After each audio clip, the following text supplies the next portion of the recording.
Daily Mail now, and a little bit of jostling with a T to determine the turf on which the election battles will be fought. Indeed. Woke issues don't matter to the public, claims Kier Starmer, who's repeatedly struggled to define what a woman is. I believe he is absolutely fundamentally wrong. Yeah. And I think he's making a massive... Culture wars are important. Absolutely. Of course, that's partly why we're here, just through the interest of it, because I believe it was so important. Our careers depend on it. Well, it's not just our careers. I came here beyond this, before this was a career. I watched this channel before I actually appeared on it.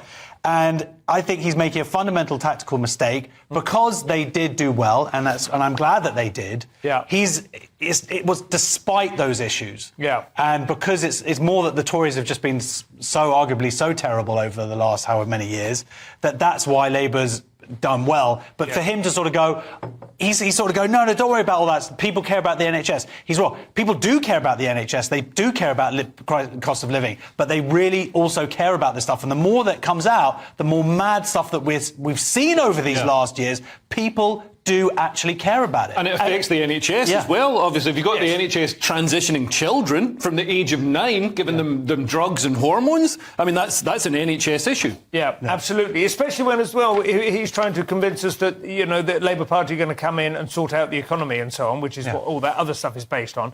He hasn't really managed to demonstrate an enormously different sort of programme that I think is going to convince people, well, I will put up with a certain amount of trans nonsense because look at their economy. Well, his most recent comment on it was that the majority of women, 99.9%, do not have a penis, which means that he thinks that 1 in 1,000 women does have a penis. It's got to be the single drop rule, isn't it? And then, as many people have said, if you can't trust somebody on something as fundamental as that kind of truth, what can you trust them on? And I understand why he's doing it. He's trying to have his cake and eat it and all of that, whatever.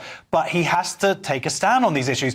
And look, let's not pretend the Tories have been great on this. All this stuff came through under a Tory government, under Theresa May, because they were trying to out-left the left. And that's what got everybody in this mess in the first place.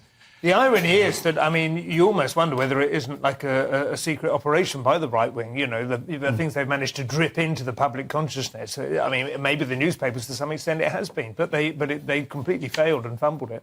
So far. But these woke issues really do have real-world ramifications. I mean, grooming gangs, for example, were allowed to operate pretty freely because the authorities were afraid to apprehend them because they were afraid they'd look racist. If you can't speak the truth, then everything else falls down. That's true.